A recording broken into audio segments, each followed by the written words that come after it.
Welcome back to the Kosi Arsenal channel. My name is Kosi. Welcome back to a brand new video. Andre Bata has approached over 15 strikers this summer as part of his strategy to sign a new number 9 for Arsenal. And this strategy is not by mistake. Andre Bata wants to look at many strikers as possible so that him and Mikel Arteta, at the end of the day, they can sit down and unanimously agree on one target or two that we should be going for. And Andre Bata is doing this in order to avoid a repetition of the Raheem Sterling saga, where Edu and Mikel Arteta literally went and signed Raheem Sterling without considering a number of options. Andre Bata is a serious man and a very good sporting director. This is what a good sporting director is capable of. We are looking at about 50 strikers, and he has laid the foundation. He has literally talked to each and every one of them and their camp to make sure they're well on par with the targets of the club, but also he also knows their targets as players as well. So in this video,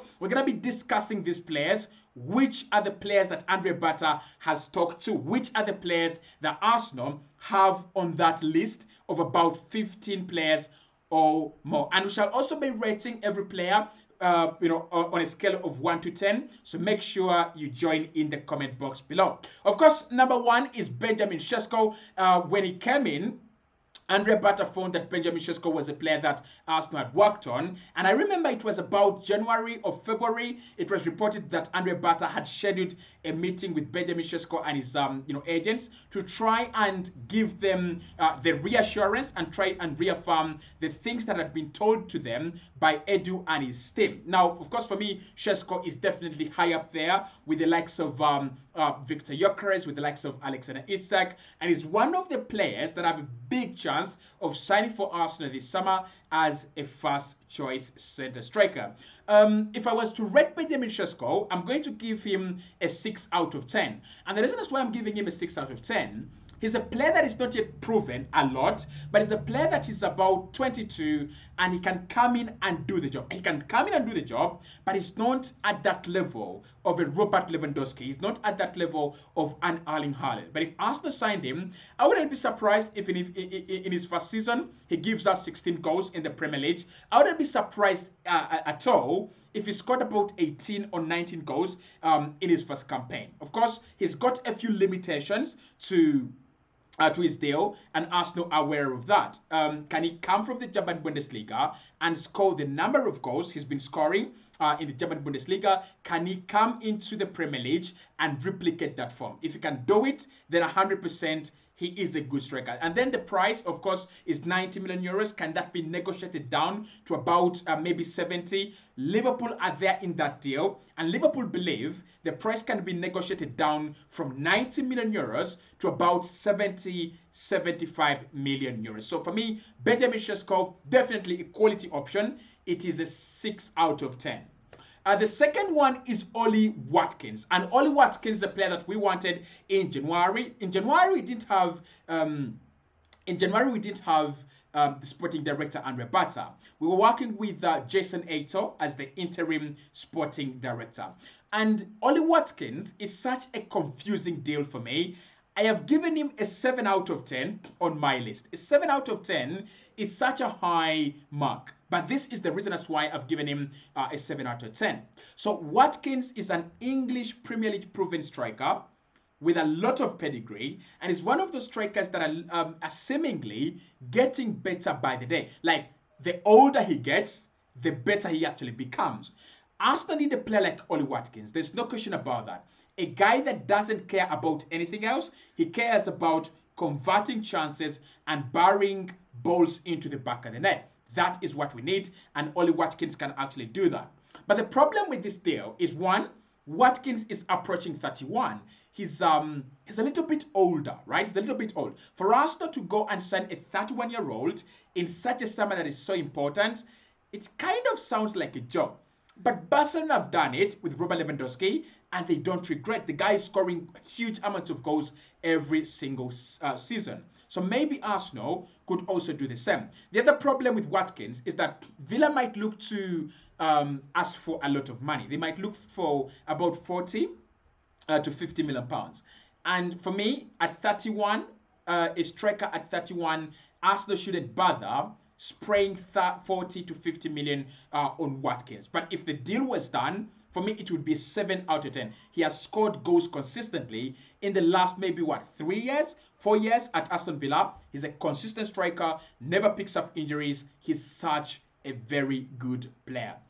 The other option, of course, is Matheus Cunha. He's going to be going to Manchester United. For me, Matheus Cunha is a 5 out of 10. And why Matheus Cunha is a 5 out of 10? Yes, he's English Premier League proven, but Cunha is not goals, right?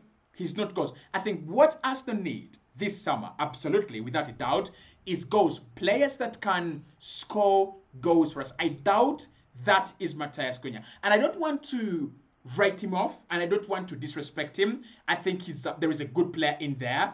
I just don't feel that as to sign Matheus Cunha and our problems have been solved. Now, don't get me wrong. He's one of those players that can come in and do a very good job in terms of raising the level at this Arsenal team, especially in terms of attack. He's versatile, can play along the forward line, right wing, left wing. He's got something different, something that is dangerous and deadly about him. That is Matheus Cunha. But the level at which Arsenal need at centre forward, I'm just going to put him at a 5 out of 10 rating.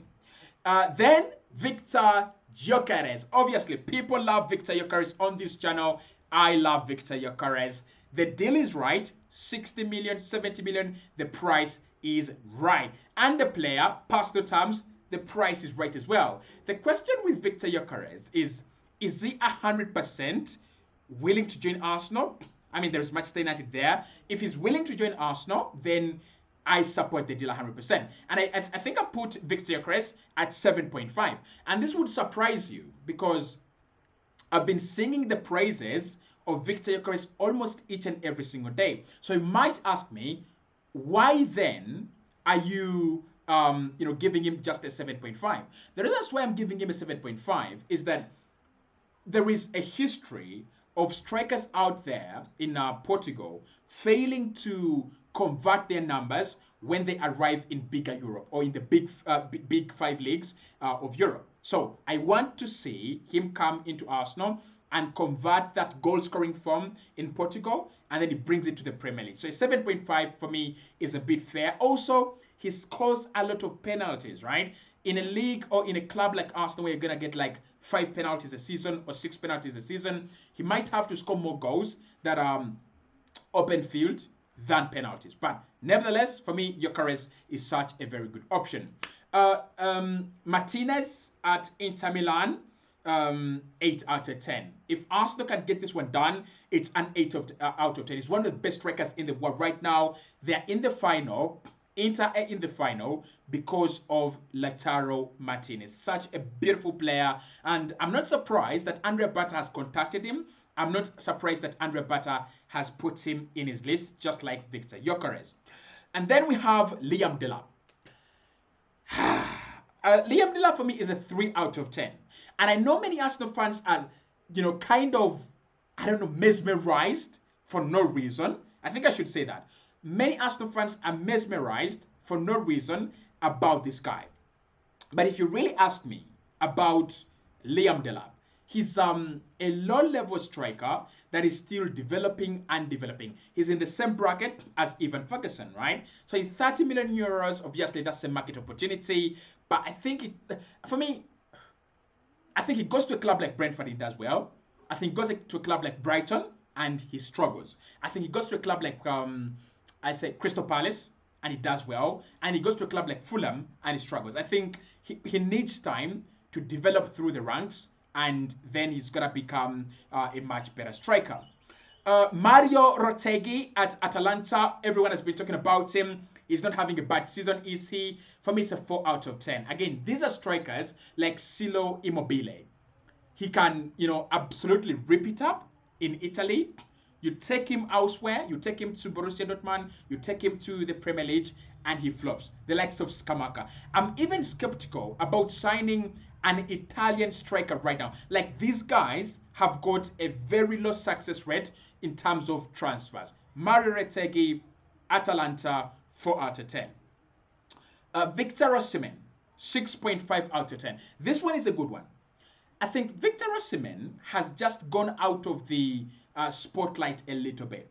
There is a difference between a player losing his quality and a player losing his talkability.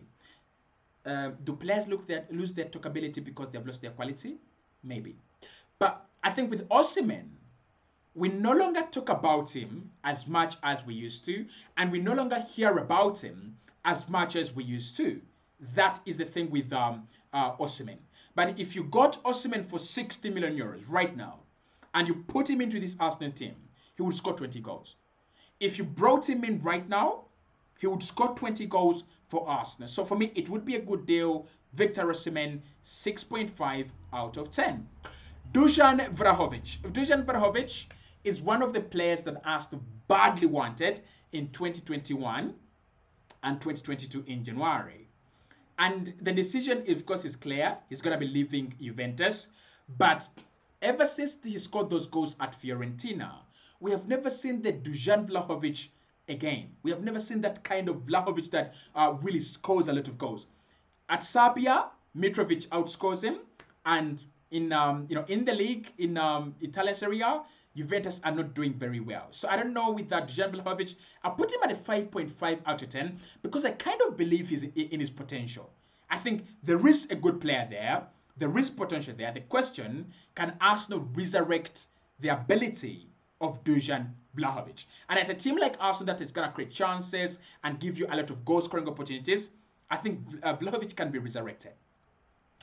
Joao Pedro, 7 out of 10. For me, Joao Pedro is like a 7 out of 10 or a 7.5 out of 10. I've given him a 7 out of 10 for this reason. He has not nailed his name down among Europe's top strikers, right? So he's still a left winger, at times meandering on the right wing. He's like a Kylian Mbappe.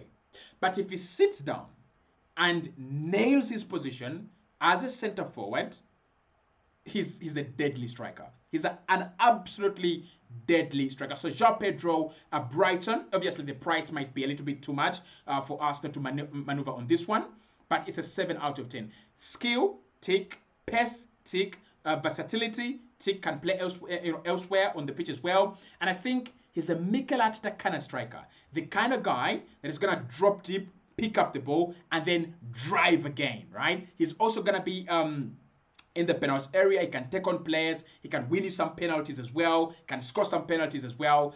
Joao Pedro is a good pick. He's a very, very good pick. And I think Andre Barca, will closely look at Joao Pedro if we don't get Viktor Gyokeres. Brian Mbuemo, 5.5 out of 10. Brian Mbuemo is confusing to me and confusing to many Arsenal fans. On one hand, we have a guy that scores a lot of goals and has been successful at Brentford. On the other hand, we have a guy that everyone just says, he's not the quality. He's not the level that we're looking for, right? So for me, when it comes to Brian Mbuemo, I would give him a 5.5. And I would say if Arsenal signed him and put him on the left wing rather than center forward, he would actually work out much better. Alexander Isak, a 9 out of 10 deal. But it's never happening. It's never, ever gonna happen. It's never gonna happen. It's never gonna happen. Right? Leave it. Alexander Isak, 9 out of 10. Right? Because what is wrong with Isak? Apart from injuries, right? I think injuries are the only reason why Isak is not a 10 out of 10. But if he was consistently available, with his pace, with his clinical skills, with his 1v1 ball dribbling, what doesn't Isak have? Like, Isak is the reincarnation of Thierry Daniel Henry. I believe so, and I know you believe so as well. Goncalo Ramos at PSG, 5.5. I still believe in the player. I still believe in the potential of Goncalo Ramos. The only question is, why has he failed to play at PSG? And the answer, it is the system. Because they play with Dembele as kind of a false 9. And the system is too complicated. I don't think that PSG are playing a system that suits a traditional number 9. But Goncalo Ramos at Benfica is one of the strikers that all of us were saying he's going to make it. He's going to be big. So if he goes to a club that can service him, if he goes to a club that can give him the chances, he can actually resurrect his career. Victor Boniface, 4 out of 10. I don't know. I just don't feel it. I don't know if I'm wrong about this one. but I just don't feel it, right? Jonathan David, a 5 out of 10. A consistent striker that has been scoring goals out there. Can he raise to the level, right? Can he raise to the occasion and play at Arsenal's level? That's a big question, but Arsenal have also looked at him. Sahu Girassi at Dortmund. I don't know. I don't know. Girassi is getting older, but I mean, he's a good lethal number 9, isn't he? 6 out of 10. Marcus Thuram, 7 out of 10. Thuram is a striker that I regret Arsenal never signed. If we can get a chance to sign him, it's difficult. But if we can get a chance to sign him, he would be a 7 out of 10. He would be that kind of striker that just comes in and he's exactly what you need. I think Thuram reminds me of when Arsenal signed Pierre-Emerick Aubameyang or Alexander Lacazette. That kind of striker that feels perfect. They might not work out in the end, but, you know, Arsenal have signed some strikers that we're like, yes, that's a good striker. Lucas Podolski, Lacazette, Aubameyang, and the rest is history. And then Randall Kolomwani is a 4 out of 10. I don't know what he does. I don't know what Randall Kolomwani does. Really, I don't know what he does.